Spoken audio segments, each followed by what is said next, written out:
Book 3. The Council of the Ages.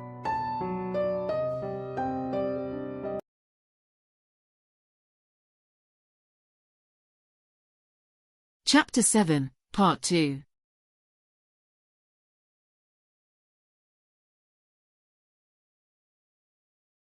While out of the library, Agnoruk once bathed, he was totally oblivious to the great events that were taking place at the council.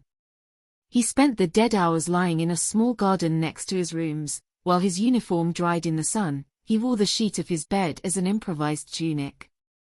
The garden was not frequented by elves, so it could be more or less quiet, accompanied by his unexpected entourage, composed of the dwarf and the elf. There were also the orcs, Kritus and Sabu. While Vanus was sitting on a branch of a tree. They tried to handle the weight as best as possible. None of them knew what was coming their way, so the atmosphere was more or less relaxed. Agnoruk did not understand why she had to be the nurse of the dwarf and the elf, although she did not bother much to tell the truth and could rest in the pleasant sun of Bordalania. He didn't plan on doing anything while he was in the elven realm. "Don't think I'm going to be your slave or servant." Agnoruk opened an eye in surprise at Paulana's sentence. "And who said anything about that?" "You haven't said anything. I'm a knight of Elend's order. I came to the rank of captain and I deserve respect." Agnoruk had to stretch himself. He didn't want to argue with the elf again, but it seemed that he had no choice but to talk to her. "Are you there? What happened?" "I was demoted for disobeying an order." "What a surprising thing. You disobey your superiors." Agnoruk replied to Tanya's smile. "No need to show off that stupid irony." The dwarf was silently watching the discussion of the half-orc and the elf.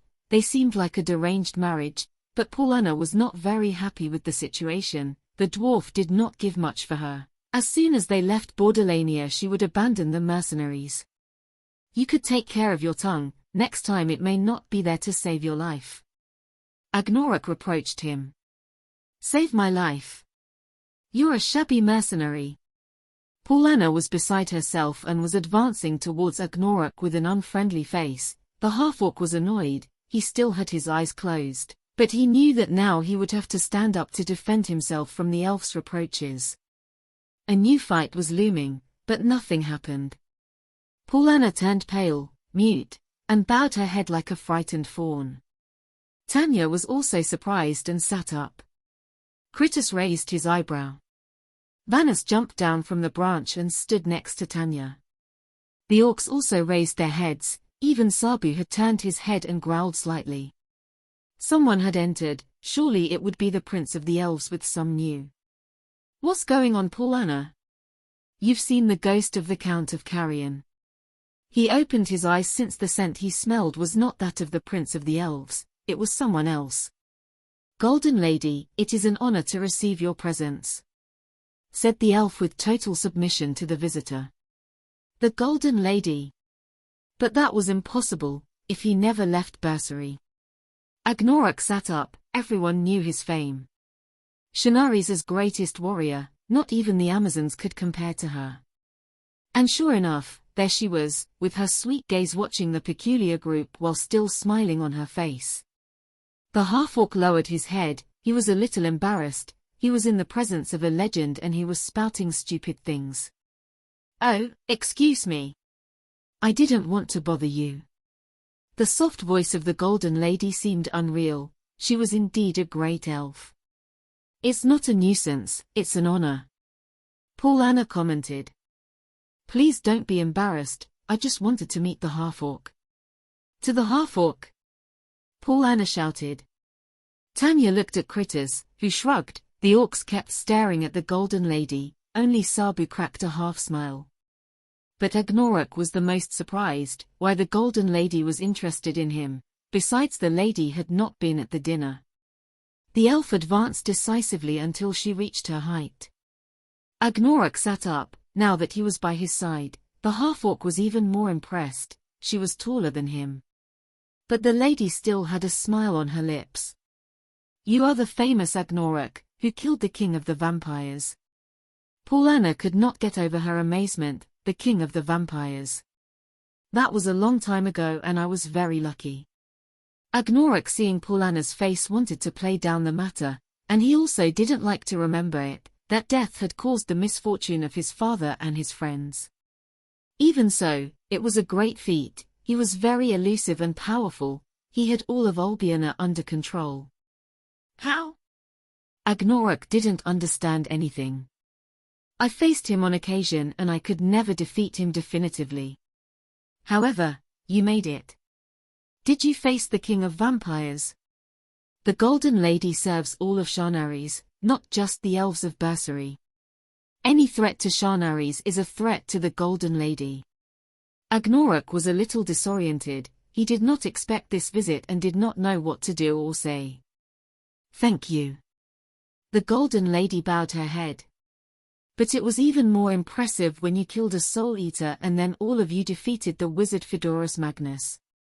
Well, that was Arian. The Golden Lady smiled enigmatically.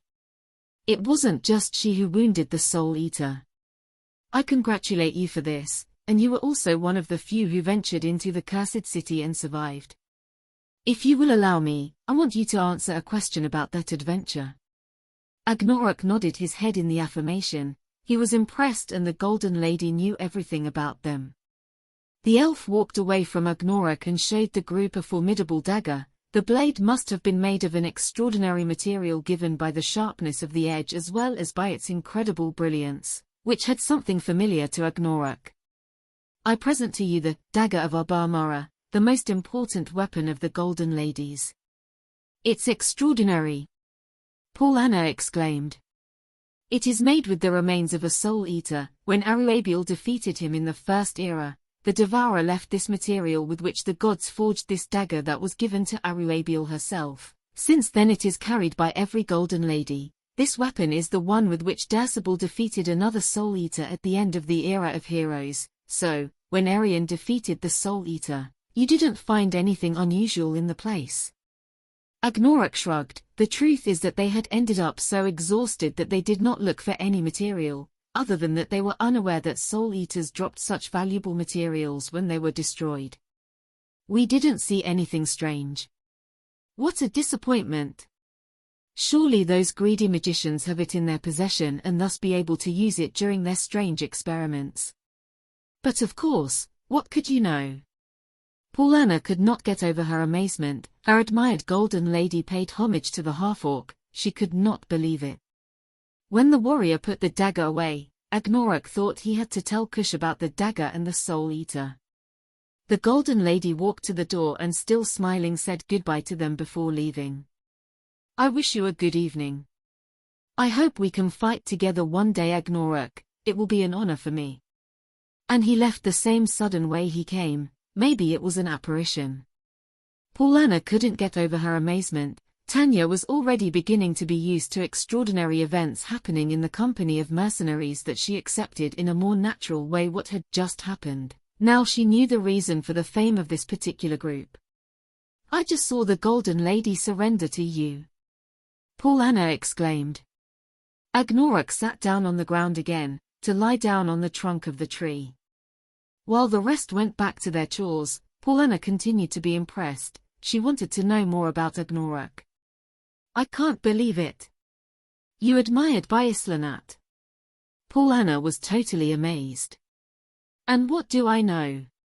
I have never seen it in my life. Who are you, Agnoruk? Asked the direct elf. That made Tanya open her eyes. Maybe she was saying something interesting. But the half-orc closed his eyes, trying to dodge the subject. Your dear lady will surely confuse me with Aris. For you elves all half-orcs are the same. It's a mistake, nothing more. Tanya smiled. What a fat lie she had just told. Paulana had to bite her mouth. The Golden Lady was never wrong. But since then the elf has not protested her punishment again.